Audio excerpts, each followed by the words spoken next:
Hi అండి, అందరికీ నమస్తే. Welcome to YouTube channel. నేను బాలరాజు ముద్దంగల. మొన్న కుమ్మెర ఘటన జరిగిన విషయం పైన ఈరోజు మాట్లాడుతున్నాను. చాలా బాధాకరం అండి. అసలు ఒక బీసీ బిడ్డ అయినటువంటి మన రజాకా సోదరి వచ్చేసి ఎస్సీ. సరే, ఎవరైతే ఏముంది అక్కడ బీసీ రజాకా చేసుకున్నది కాబట్టి ఆమె కూడా బీసీ. సరే, ఏదేమైనా కానీ చాలా ఆ సంఘటన గురించి చాలా బాధ వేసింది, చాలా బాధ కలిగించింది కూడా మనందరికి కూడా. చాలామంది సోషల్ మీడియాలో కానీ ధర్నా కానీ చేసుడు కానీ అక్కడ వాళ్ళ యొక్క అనుభవాలు పంచుకుంటున్నారు. అదేవిధంగా అందరూ కూడా ఆమెకు చాలా భారీ ఎత్తున మద్దతు ప్రకటించారు ఎవరైనా కూడా. నేను ప్రస్తుతము నాగర్ కర్నూలు జిల్లా జాతీయ భవన నిర్మాణ కార్మిక సేవా సంఘం జిల్లా అధ్యక్షుడిగా ఉన్నాను. నేను కూడా ఆ పేపర్లో ఖండించడం జరిగింది. ఎందుకనంటే ఇట్టి విషయము చాలా అవమానం అండి. పాపం ఆ రెడ్డి వాళ్ళు అక్కడ వాళ్ళను టికెట్ తీసుకోమని ఒకటే ఊరుగా అని వీళ్ళు ఏదో టికెట్ మీద గొడవ స్టార్ట్ అయింది. ఎక్కడి నుంచి చాలా ఈ నోటికి వచ్చినట్టు తిడుతూ, అదే కాలుతోనే దంతూ, ఎంటికలు బట్టి గుంజి కొడుతూ, ఆ విధంగా చాలా కొట్టి చాలా ఘోరంగా అవమానించారు. ఆ రజాకా అనేటువంటి అతను వాళ్ళ భార్యని, వాళ్ళ అమ్మని, వాళ్ళ నాన్నని కొడతా ఉంటే పాపం ఆ పసిపిల్లను కాళ్ళ దగ్గర పెట్టడానికి వెళ్తే ఆ కాలుతో తన్ని చంపడం, ఇది ఎక్కడ తగ్గిన నాకు అర్థం కాదు.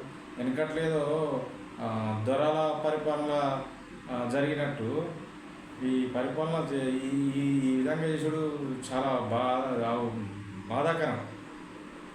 ఒక మన బీసీలను ఈ రకంగా అనగదొక్కడం అనేది చాలా ఘోరమైన విషయము. ఈ విషయం అందరూ కూడా మన తెలంగాణ వ్యాప్తంగా అందరూ ఖండిస్తున్నారు. ఇంకా కూడా ఖండించాలి. వాళ్ళకు న్యాయం జరిగేంత వరకు అందరూ కూడా పోరాడాలి. ఆ విధంగా నేను కూడా నా వంతు సంగీతభావం తెలియజేశాను. మనం అందరం బీసీ అంటే బీసీ ఐక్యంగా ఉండాలి. బీసీలే కాదు, ఎవరైనా సరే అన్యాయం జరిగితే ఎస్సీ, బీసీ, మైనార్టీ ఎవరైనా సరే వాళ్ళందరినీ కాపాడుకోవాల్సిన బాధ్యత మనందరిపైన ఉంది. కావున వాళ్ళకు న్యాయం జరిగేంత వరకు వాళ్ళు ప్రజా సంఘాల నాయకులు అయితేనేమి, ఈ ఇతర మన ప్రతిపక్ష పార్టీలు అయితేనేమి ఎవరైనా అందరూ ఖండించారు. చాలా బాగుంది స్పందన. ఆ రకంగా వాళ్ళు ఇంకొకసారి ఇలాంటి సంఘటన జరిగితే వణుకు పుట్టాలి అన్నట్టు అవతల మీద చేయాలంటే ముందు వెనక ఆలోచించాము, వద్దురాబాబు అన్నట్టు ఆ మాదిరిగా వాళ్ళకి శిక్ష పడేంత వరకు ఖచ్చితంగా వాళ్ళకు ఎవరైతే అన్యాయం చేసి వాళ్ళని కించపరిచి వాళ్ళని ఘోరంగా అవమానించి కొట్టే వాళ్ళందరికీ ఖచ్చితంగా శిక్ష పడాలని మన పోలీస్ శాఖని కూడా నేను కోరుతున్నా.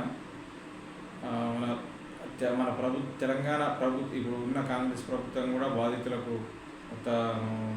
చేయితోనిచ్చి వాళ్ళకు న్యాయం చేయాలని నేను కూడా పేపర్ స్టేట్మెంట్ ప్రకటించా. అదేవిధంగా వాళ్ళు ఖచ్చితంగా న్యాయం చేయాలని నేను కోరుకుంటున్నా మనస్ఫూర్తిగా. మీరు కూడా ఆలోచించాలి. ఖచ్చితంగా వాళ్ళకు న్యాయం చేసే విధంగా మీ స్పందన ఉండాలి గవర్నమెంట్ది. ఇంకొకసారి ఇంకెక్కడ కూడా అలా రిఫైట్ కాకుండా మేము రెడ్డిలము, మీరు బానిసలు, మీరు బీసీ, మీది ఇది అని ఆ రకమైన భావజాలం అసలు ఎక్కడ కూడా ప్రజలలో ఉండొద్దు. మనుషులమండి మనం. ఫస్ట్ ఆఫ్ ఆల్ బీసీ ఏంది, మైనార్టీ ఏంది, మన మనుషులాగా ప్రవర్తించాలి. కానీ నువ్వు బీసీ, నువ్వు ఎస్సీ, నువ్వు అది, నీ తోపు, నీ తొండ, ఇవి అని పక్కన పెట్టి ఫస్ట్ మనుషులం, తర్వాత కులాలు. కానీ ఒక బీసీని పట్టుకొని పాపం ఆడపిల్ల అని చూడకుండా కూడా ఎంటికలు పట్టి కొట్టడం అనేది కరెక్ట్ కాదు.